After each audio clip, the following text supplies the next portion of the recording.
This is a beautiful love story of a woman from Germany and her husband from Tanzania, belonging to the Maasai tribe. Their love story should serve as a lesson to many, and if possible, it should even be taught in schools. Stephanie Fuchs was born in a little village close to Frankfurt, where she lived with her mother. At the age of 19, she left Germany to travel. She visited Australia and then went to England and pursued a degree in biology and conservation with the aim to work in conservation and make a positive difference in the world. After missing out on a job opportunity with a British NGO in Tanzania, Stephanie went ahead and signed herself up as a volunteer with the same organization. She first met her now husband, Sokoine, when she was with the research camp in Mafia Island, south of Zanzibar Island. He worked as a security guard at a diving center, and I remember thinking he was beautiful. At this point, Stephanie had already been living in Tanzania for a year and had learned Swahili, the native language of Tanzania. They got together 2 months after meeting and married a year later. To stay with Sokoine, Stephanie moved in with his extended family in their traditional Maasai home. This beautiful woman from Germany is named Stephanie Fuchs, and she has also written a book titled *Esapata*, which is available for purchase online. Here, she shares her testimony about how she met her husband. Listen closely to her story. I came to Tanzania on January 4, 2010 as a wildlife volunteer. I was meant to stay only for 6 months but knew that I would stay longer. I worked in Ifakara close to the Silas Game Reserve for an entire year and learned #Swahili by immersing myself in the culture and spending every free minute with our local staff. In January 2011 I moved to Mafia Island working for the same company, and it is on my first day there that I met Sokoine, the traditional #Maasai. We fell in love and I stayed on Mafia with him till November 2011 after a short visit to his Maasai home in May. In January 2012 we decided to start our life together in his Maasai home in the Manyara region of #Tanzania. I spent all the money I inherited when my parents died on cattle for Sokoine's #family. I wanted to live there and I wanted to live with him, so I invested everything I had to make sure we would be able to live a good life in tune with the traditional values of the Maasai. It was difficult adapting to his culture, following the rules of gender segregation, never having alone time with him, learning the language, getting used to the food and trying to find my place within his family. We often had arguments, but I always realized that no matter how hard things are, I did not want to live anywhere else. I had fallen in #love with Tanzania even before I met him and knew that I would never be happy anywhere else again. The bus I was on the first time I wanted to visit Sokoine's home in May 2011 had an accident. The front tire burst, the driver lost control and we sped down a ditch. The last thing I know is that I held onto the seat in front of me as the bus turned over. I was the first to come to my senses, and with the help of another passenger we kicked in the rear window and scrambled out of the bus. There were no children on that bus, luckily, and none lost his life. I was terrified getting on buses after that, but as Sokoine said, who himself had survived several car crashes, there is no other way. You just have to trust that it is not your day to die. In April 2012, Sokoine and I got robbed out of our hotel room in Handini, on the way to his boma. We lost both our passports and a lot of money. Together with the bus accident just a year earlier, it was a big blow to my faith. Could I live in this country? Would I get over these 2 traumas? Would I feel safe again? In February 2013, I got an infection in my foot that quickly turned to sepsis. I could not walk for the pain in my leg, which was swollen, hot and inflamed. I ended up being on antibiotics for 6 weeks. But I got better and still got my left leg, despite it being a little bit bigger than my right one now. There were times when I got tired. Tired of having to fight, tired of being sick, tired of being different, tired of not belonging to any of the 2 worlds I was part of. But I always did fight. I refused to give up. I refused to give up the man I had come to love. I refused to give up his family, the beautiful Maasai culture and this country and her amazing people, Tanzania. Love made me want to have a baby. When you are in love, you believe everything is possible. And when you have never been disappointed by #love, you are willing to take risks for it. In 2015 I decided. And on Valentine's Day 2016 I gave birth to our son Yannick. It was a traumatizing #birth in hospital in Dar es Salaam. Could I do it again? I would have my child at home, surrounded by #people I love and trust. But my Western conditioning made me not trust myself and Sokoen, and I decided I should have Yannick in Dar es Salaam in hospital. I was separated from Yannick for the first 8 hours after the cesarean. I had been fully sedated. At 11 p.m. at night I rose from my hospital bed alone, painfully aware of my belly that had been cut open, and walked down the hospital hallway to find my son. I lost myself after Yannick's birth. I was unhappy, lethargic, I did not know who I was anymore, I did not know how to be happy again. I had anemia and postnatal depression, but there was no one there to diagnose me, no doctor to tell me what was wrong with me. I had to fight myself out of this hole that had surrounded me all by myself. I had to find my way out of a darkness I had never experienced before. I only figured out years later what had happened to me, slowly #healing from the trauma of becoming a mother. I am still healing from it now. Sokoen changed. He disappointed me. He spent no more time with me. He showed little interest in his son for the first year. My world was falling apart. I was losing myself and the man I had loved. My money was running out. And in December 2016, when Yannick was only 10 months old, our cattle started dying from starvation. The rain was not coming. And there was no grass to eat for the animals. All that I had fought for the last 5 years was perishing in front of my eyes. For 5 years I had lived the Maasai. 5 years in which I had come to love and respect their way of life in harmony with #nature. I never thought there is anything they needed, I thought their way of life was perfect. But when the drought came, I saw them struggle. I saw them panic. I saw them helpless in the face of climate change. In the face of a world changing too fast for them to find ways to adapt. Our cattle were dying of hunger. And I knew that if their cattle were dying, sooner or later would the Maasai also die. Their #culture depends on cattle, and cattle depend on an intact ecosystem to find enough grass to eat. The key is rain. And a changing weather pattern made the rain stay away. For the first time in all my years living with them, I knew it was my turn to do something. I had studied #biology. I thought, there must be something I can do to help save not only my immediate Maasai family, but our entire village and the Maasai as a whole.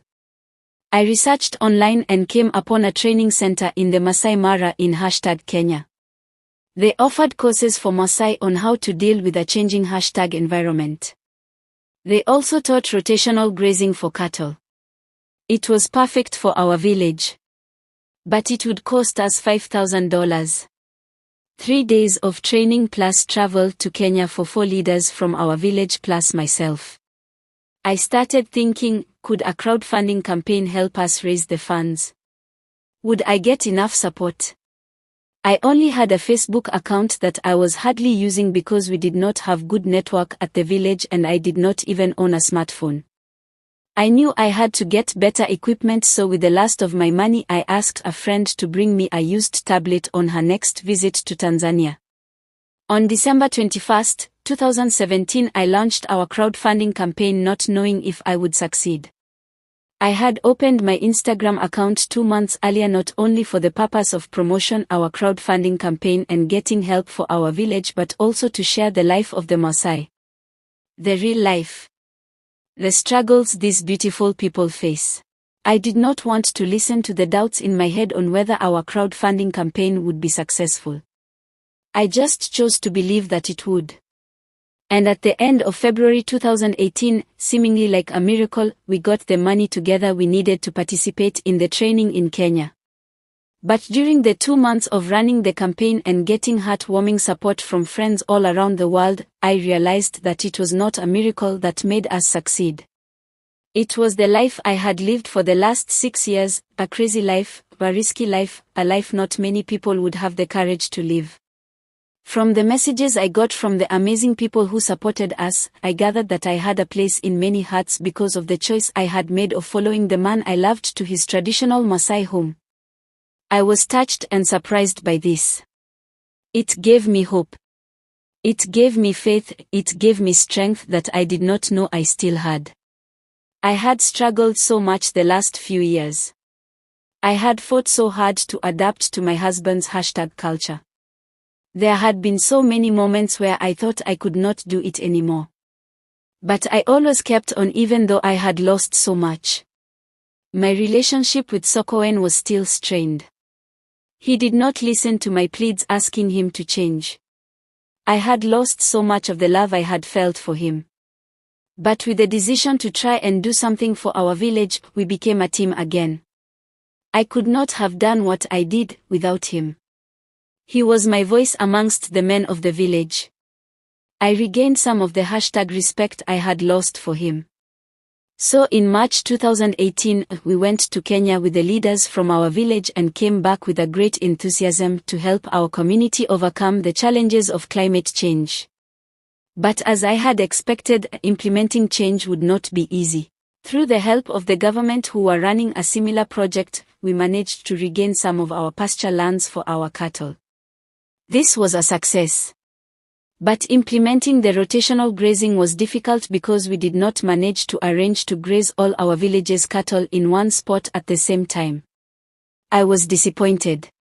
But not surprised. I decided to find a way to continue supporting our community, but this time with a focus on the women. The men had failed. So I wanted to show them that us women could create long-lasting positive change. Through the difficulties in my marriage after having my son, I saw everything differently. I saw love differently. I knew how hard the women were working and how little appreciation they were getting. It was the same in my marriage. Inspired and mentored by our friend Kate from Wanderlust_Women's_Adventures, we started a Maasai women-run enterprise making reusable menstrual pads. I raised money for sewing machines and training in Arusha through another crowdfunding campaign.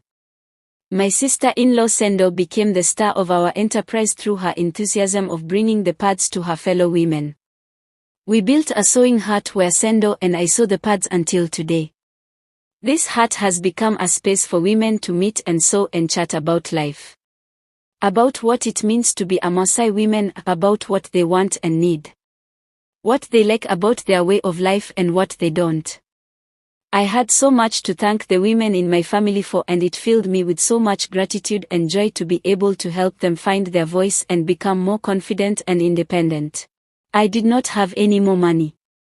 For the last 8 years I had spent all of my inheritance on helping Sokoen look after his family, buying cattle, a farm and so much more. I felt responsible for Sokoen and his younger siblings, as well as Yaye, his mother. I did not want to disappoint them. So I had to find ways to earn money. I started offering Swahili courses online, and one day the manager of Mambo Viewpoint Tanya contacted me asking me to teach her Swahili in exchange for a stay at the lodge in Lesotho. I agreed because it was a beautiful place and her offer was very kind. I arrived at the lodge in August 2020 together with Sokoen and Yennik. The only 2 other guests at this time where worldwide travel had been restricted were Kaya and Mateusz from Globe Story. The Polish couple make documentary-style YouTube videos on people all over the planet. We spent 3 weeks in the lodge together, talking, exchanging ideas on travel and everything and nothing. I liked Kaya a lot. I saw in her something I knew from myself, the wish to bring truth to the world. To tell things as they are. Shortly before I was due to return home, Kaya asked me if she could come and make a video about the Maasai in our village. And maybe a video also about my story of living with them. I agreed because I trusted Kaya. And so on December 29, 2020, Kaya released a YouTube video about my story with the Maasai. And it went viral. We were overwhelmed, surprised, ecstatic. The video was going internationally viral. On the first day alone it got over 100,000 views. Kaya could not believe it and neither did I. My inboxes were overflowing, my Instagram exploding. I received so many messages of love, encouragement and admiration. I tried to understand what was happening, why people were loving this video so much. I realized that I had managed, through my tears, to portray a very important message to the world. The message that indigenous people like the Maasai are the one and only true guardians of our planet.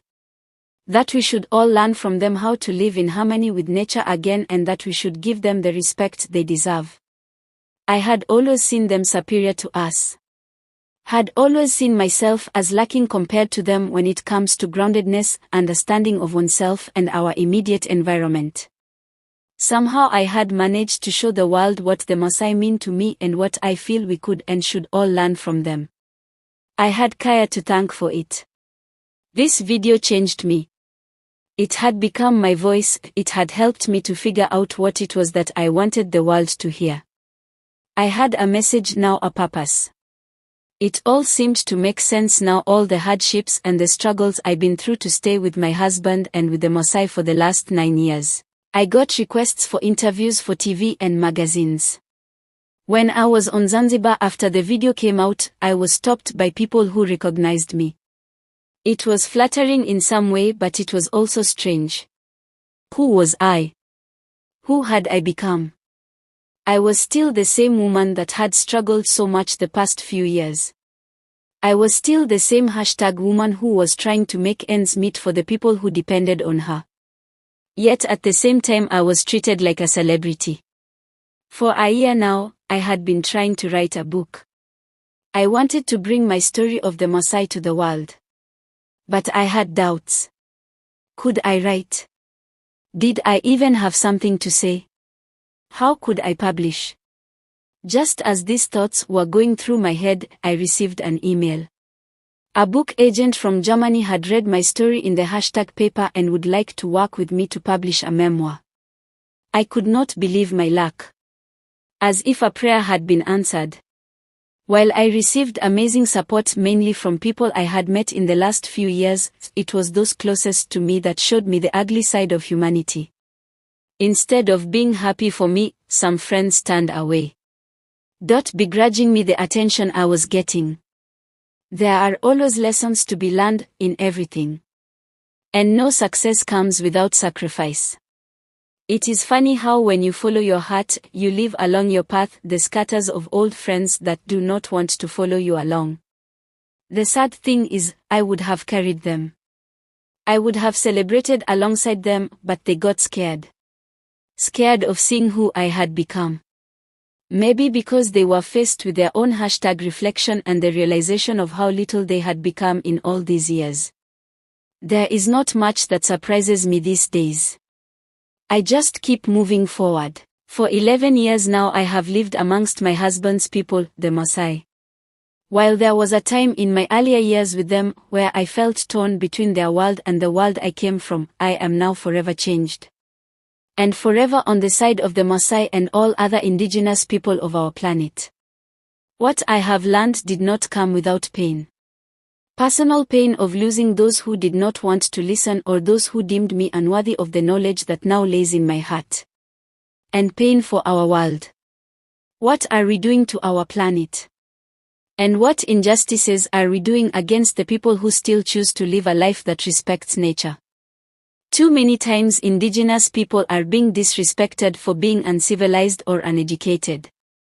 But what does uneducated even mean? We have to redefine what is important in this world. Is education learning the lies of the Western world where we are taught to believe that white skin is superior to any other skin color? Is education being disguised the atrocities the white man has done in the name of development? And what does development even mean? Do the riches of the world make the human heart happy or do they make it rot from the inside out? I despise this word. Because I have seen trees being felled to make room for electricity masts. I have seen forests being mowed down to make room for crops for us humans. Living within an indigenous community, I learned in split seconds that which I did not learn studying conservation for 3 years in a white classroom. We need to rethink and unlearn. We need to respect, protect and support indigenous people of our planet. I cannot fit into a caption all the things that the Maasai made me see. All the lies they revealed to me. That is why I wrote my book, Pesepita. Did you know that Maasai whistle to their animals? And that cows and goats listen to different whistle commands? Did you know that Maasai women jump up and down when dancing, just as the men do? Did you know that the Maasai read the moon and plan ceremonies around moon phases? There are many different subgroups of Maasai in Kenya and Tanzania, and they differ in dialect, clothing and ceremony details. Female cattle get given a name when they first have a baby. Bulls don't get named. Maasai women build their houses by themselves. Food is only eaten with the right hand. Maasai use aloe vera as stomach treatment. When a cow has a baby, she is marked with cow dung on her stomach by a woman. Cattle are only milked from the side of their branding. It is a bad thing to step across a fireplace in Maasai culture. A new mother stays inside for 2 months and is not allowed to do any work. Her female relatives cook and clean for her. When an animal is slaughtered, there are designated parts for men and women, and this differs from cow to goat to sheep.